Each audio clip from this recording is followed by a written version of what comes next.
Welcome back to another video. Today is not an Ultimate Beginner's Handbook video. Actually, something that I wanted to share with you all because this was posted 2 days ago, and I want to get you guys kind of caught up on this because this is kind of important for the grand scheme of the game and kind of how you need to be planning your next few days of Outerplane.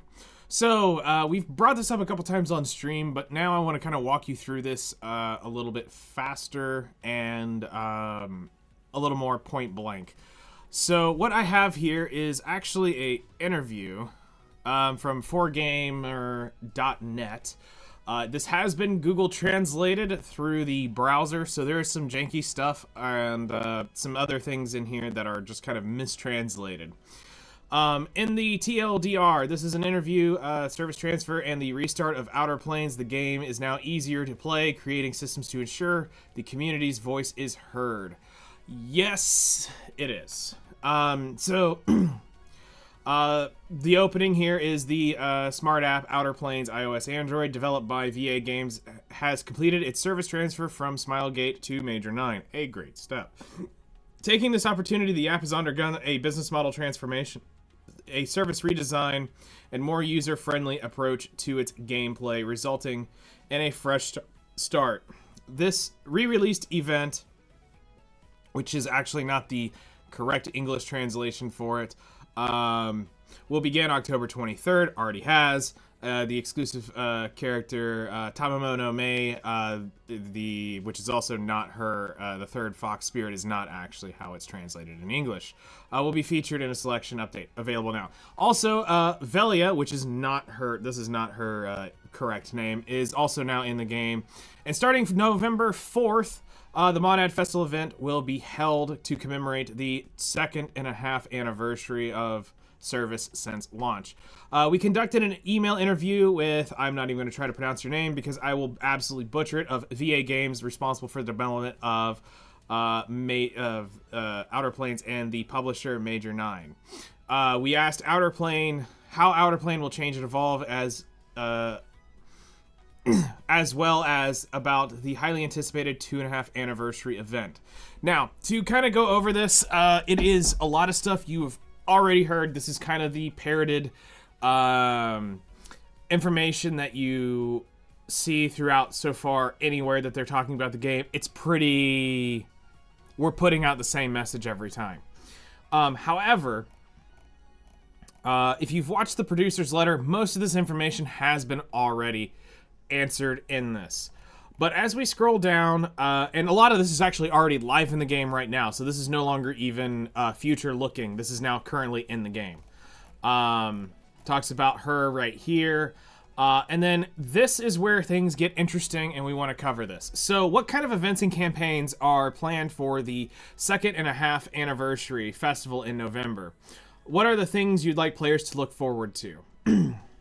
To celebrate our 2.5 anniversary, we've prepared a variety of events and rewards to express our gratitude to our players. First, players can earn a wealth of rewards through the Outer Reward Board, which will unfold around the event story based on Gnosis Velia. In particular, the main reward for this board is the exclusive skin for Demiurge Stella, who will be strengthened in the November balance adjustments. All right, pausing there real quick. He personally has been in my, the Major 9 developer has been in my chat when he brought this up. And he also brought it up, I believe, on the Reddit post that I had. And the warning that I gave him is you need to be careful because this unit is technically cracked already for a lot of content.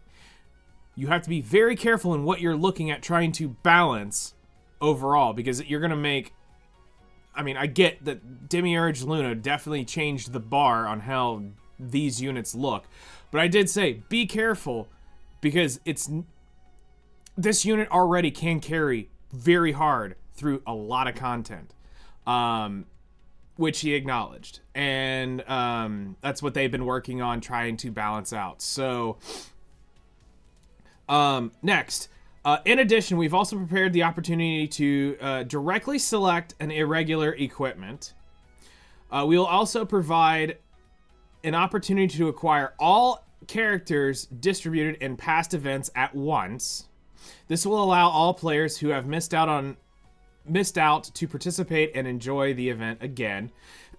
Finally, we will be holding a limited character reappearance event, which has been requested by many players. We'll prepare a campaign acquisition where players can select and acquire one limited character of their choice. So there is a character that they would like to acquire. Don't miss the opportunity. Right there. Actually, let me there. Haha! My hand can go over now. So this is actually why we wanted to talk about this. Is this right here tells you everything you need to know. A limited character rerun. Now, this isn't what I told, or this was not what my suggestion was, which was very much mirroring the custom recruit banner from Epic 7. If y'all know me from Epic 7, or feel curious, there is a video where I talk about custom recruits a couple times on the channel, and you can go see physically how the system works. While they don't have many options here, technically this would be the most valuable thing that they could have done. This isn't going to necessarily be good enough for a grand part of hype here, but this is going to hopefully help bring some and get some to spend. But if you are ultimately wanting to bring in an audience and actually get a big chunk of spenders, doing what they did with Epic 7 would have been the better key way to do it. Now, obviously, Epic 7 had a much greater limited pool by that point, but this is also a case of we're trying to acquire money as fast as possible, because this is one of the biggest issues for the game right now, is player base and funds. So, hashtag free-to-play players, right now you are a leech and a blight in the game that is partially needed and partially a curse to the game. Because you're not actually helping the game stay up, and their conversion rate on bringing free-to-play players to lightly spending players is not as good as other games. Which, I don't mean this offensively, I just mean that it's an issue when you're trying to pay the bills and there's more leeches than there are spenders. We have issues, and they're trying to do better on their monetization models to actually do that, because here's what the difference is that everybody needs to know before we go on, is just light spending, converting a free-to-play player to a whale is a lot harder to do, because most people who are not spending don't really have the money. All right, so we start there. That's an objective. Then it's the players that don't want to spend because they don't really know about the game. Okay, so you got to convince them to spend. You also have the players who are looking at this, well, they re-released. They're talking, you know, the community is very niche. It's very small. There's not a lot of people playing it. Now you got to convert them to spend. The best way to do it is to bring in a type of banner like this. You give it its own unique currency, and the people that are willing to spend to collect a few units are now more likely to spend. Collecting one unit is great, and this is going to be a huge boost to people, and this is why we're talking about this today. But the issue is that the big spenders have already probably maxed out all these units. This is for the new players that have come in since October. This is where this is gonna kind of be the weird spot. Now, Tamamo is already out right now. You have Christmas Diane about to show up in the end of November, and you have a new Christmas limited unit coming. So that's 3 units right there. Oh, but wait, there's more. Because when the game launched, there was Summer Ember. So there is another limited unit. Now we add this banner in, and now there's another limited unit. Now new players are being overwhelmed with new limited units. While reruns, this is a lot of pressure on a new player to get. Because, here's why. Let's jump over to my main account, because like I said, this is everything else down here is parroted information that you've heard already several times. So if we go back to my game right here, I want to show you this, because here we go. So Gnosis Dahlia is a limited unit. We have, then we have, let's see, I probably already passed her. Tamamo over here is a limited unit.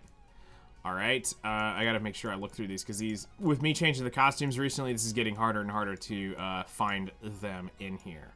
All right, so we're still going, and that should be it for as far as anything I've summoned. Okay, there's Ember, Summer Ember, a limited unit. Seasonal limited, but whatever. We're just gonna say limited to keep this easy to go through. So then we finish up the account, and we drop down here. All I have left outside of 1 unit is a limited type unit and then collabs. So First off, let's just make sure that this is driven into the ground as much as possible, and this is why it's so important we are getting spending players in this.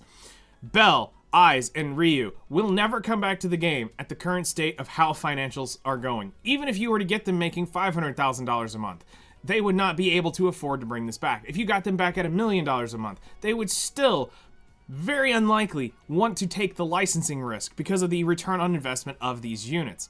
You would have to be making over $2 million a month to realistically justify the cost here, because you're going to get a 2 and 3 return on investment. But I also think their marketing of this was an absolute terrible and abysmal marketing campaign that was done for these units, because it would have brought me to the game. Hi, number 2-ish, 2.5-ish. Favorite anime of all time, Danmachi. Number 1, Fairy Tail. Number 2 is technically Overlord. Number 2 is technically Danmachi.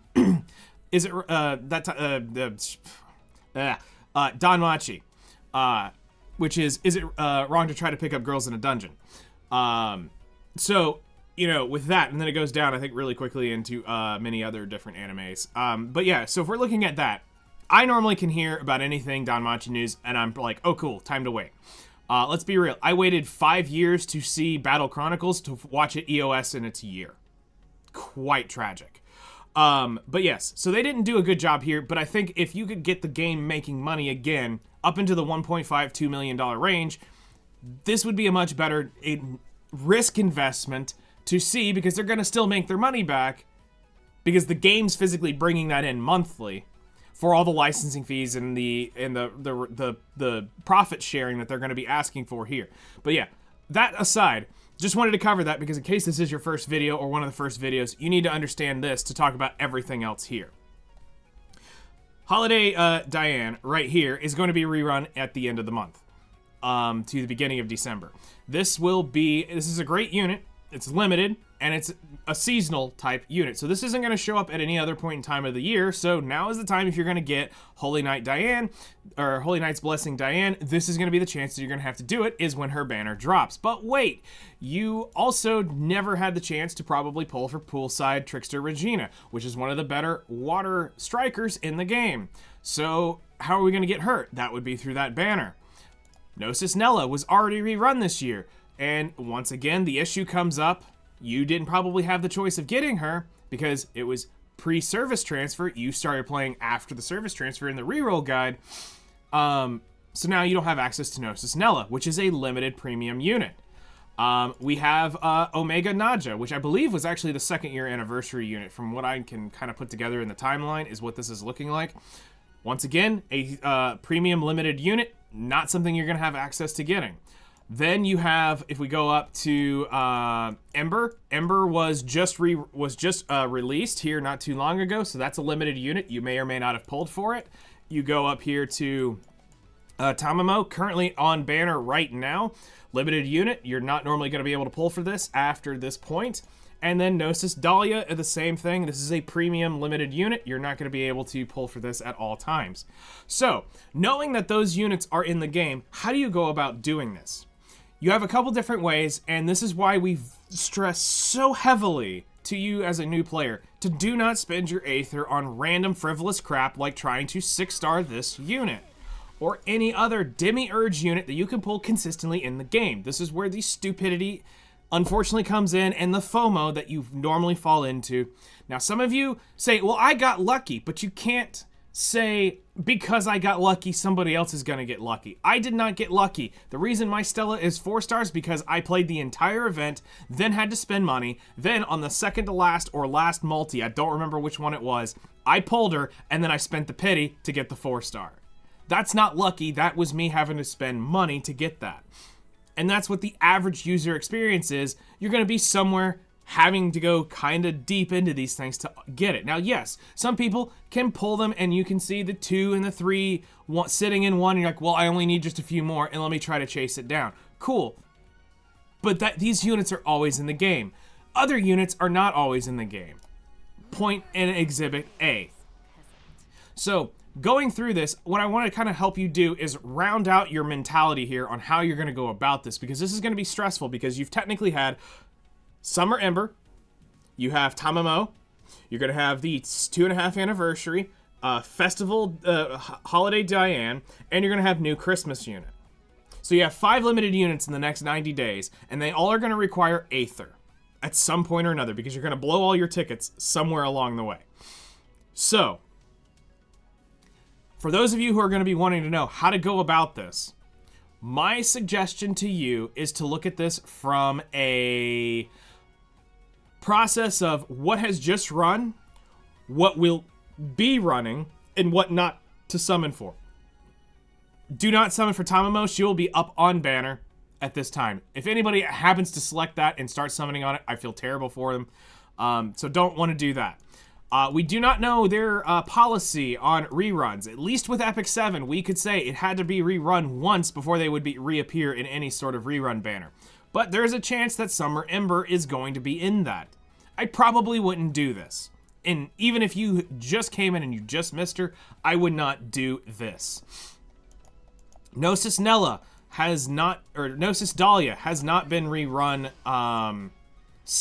was rerun earlier in the year, which means there's a likelihood that we're going to be getting into it in the first quarter of the year, would be the most likely chance of seeing her rerun. So there is a chance that she would be rerun. Now that Summer is gone, Poolside Regina is not going to be rerun until next summer. So this would be a point where maybe you want to get into that. We also know that Gnosis Nella was rerun just recently. So that means this would be an option that something of you would want to do. Same with Omega Naja. If this was something that you were trying to chase, this would be the chance, as long as they are putting these newer units in immediately. We don't know the rules because he didn't go into it, and I assume we're going to get more details on that soon.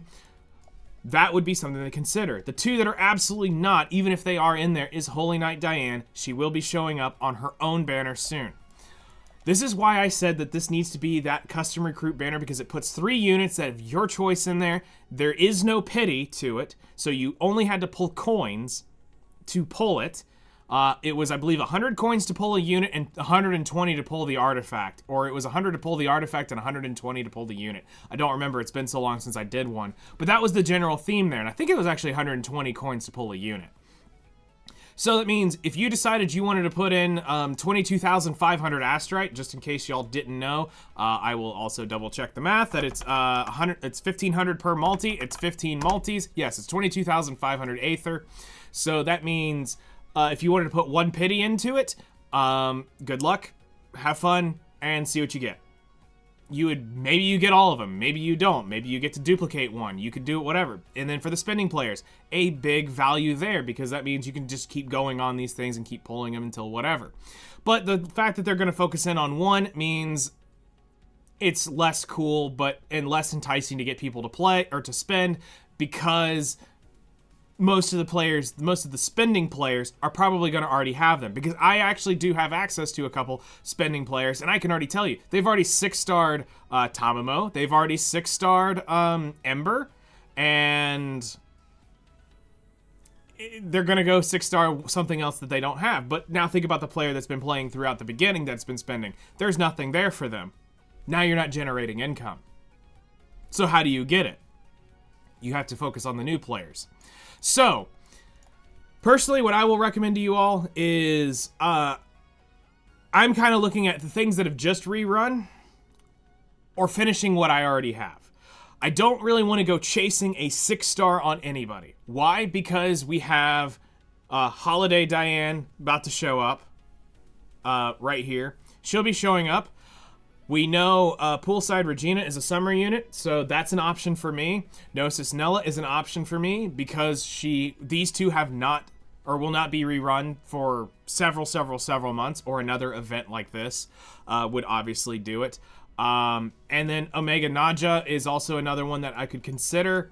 I don't really find the value inside of the Transcendence to justify spending 50,000, 60,000 currency to try to 6-star her. While cool and awesome, it's not... I'm never going to be the competitive PvP player for that to actually matter. So that doesn't really have value for me. I'm not going to even go, even though she's on banner right now, I'm not going to go 6-star Tamamo or 4-star Tamamo because I need the currency to, I would rather collect the other units to have the value of the actual unit than this. Plus, I want to just show you something because not a lot of people are even going to know this. Did you know that just by summoning Holiday Diane once, you get her for free? Yeah, you heard me. Summoning her once in the game, you'll get her 4-star for free. Just throwing that out there. It's an achievement right there. And I couldn't believe it when I saw it, when I finally discovered it. But yes, summoning her, you'll get her 4-star for free. You just have to summon. So, just throwing that out there. That's one less that you don't need. So, what are you going to do? Good luck. Save up. Because here's the unfortunate reality. Non-spending players, you're going to get about we'll say 11,000 Aether a month playing the game. That was assuming when we did the math that it would be around gold in terms of, I think it was like gold 1 is what we kind of counted it on, because obviously you can push up further, or gold 3, because it's not really a lot of currency difference, but it will help. So obviously the higher you are in Arena, that will also turn over your monthly. But if you are a spending player, you can average about 16,500-ish Aether a month, not counting the random rewards or things that are guaranteed to turn over. Things that aren't guaranteed to turn over is Joint Challenge, World Boss, Guild Raid can be there, but you gotta count on being in a good guild to get the Guild Raid reward. So we don't count that as consistent because it's not guaranteed predictable, which is why we wanted to focus on the actual predictable, is so that you get a realistic estimate that this is the minimum you're gonna earn, and now anything from there is better. So now is the time, I'm telling you right now, if you want to be a spender for what's about to happen, come here and do this step-up event. There is 60, 100, 20, 30, 40 of the tickets. 140 tickets is literally 99% of a pity.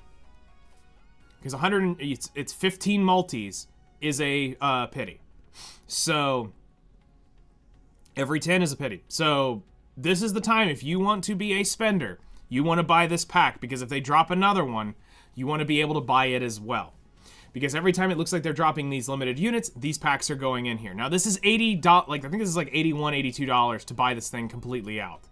So do keep that in mind, but this is pretty cheap in the grand scheme of things, knowing what I've known about some of the other gotchas. You can't technically get limited units for really less than $100 normally.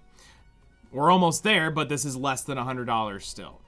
Obviously luck plays into it. You don't always have to spend everything as soon as you get the unit. Like me, somehow I magically have one-tapped both of the 2 new units. But still, if you don't, it's there. And you have the ability to keep gaining currency. So now is the time to definitely start preparing for that. If you are a spender, this is the time to do so. I'm looking forward to it. I'm quite curious on what I'm going to end up doing. I've been studying the units a lot and trying to think about where I'm going. And my mind kind of right now is in between, do I grab Gnosis Nella? Do I really find the value in that? Making sure that they are redoing the seasonal limited units. If Regina is in there, do I really need do I want the new unit? And just to be out there, we do need to consider Holiday Diane and the new Christmas unit. We don't know what that's going to be. We don't know how OP it's going to be. If it's going to be okay, is it going to be good? Is it going to be great? Is there anybody it's replacing that you already use? We don't know any of that information. So consider yourself now warned, educated, advised. So from here on out, this is now up to you and how you perform and save your currencies. You do have time. You have all of November, so to prepare, that's going to give you about a half a pity worth of Aether and just your normal grind, plus whatever you pull out of your account normally. So wherever you are in your progression in terms of story and side stories and stuff like that, you have that still in there to pull. But when you run out, it's out of the game. So good luck. I hope this helps. If you guys have any questions, feel free to hit me up in the comments below. or go hang out on stream or in Discord, wherever you guys are, want to chat about it, I'll be happy to. I'll also link the interview so that you can go through if you want to read the full interview to see if there's anything you felt like I should have covered. Cool. It's in the interview. Like I said, the big thing was we wanted to talk about the... where is it? We wanted to talk about the... that right there, which is them saying that the acquisition banner for a limited unit is coming soon. Also note that Gnosis, just to put this out there, as a FYI, this Gnosis Velia is going to be a normal unit. It will not be a limited unit. It will be in the same banner. You can go pull Luna, Demiurge, Stella, Monad, Ava. It's going to be in that banner. Do not waste your Aether to try to pull her.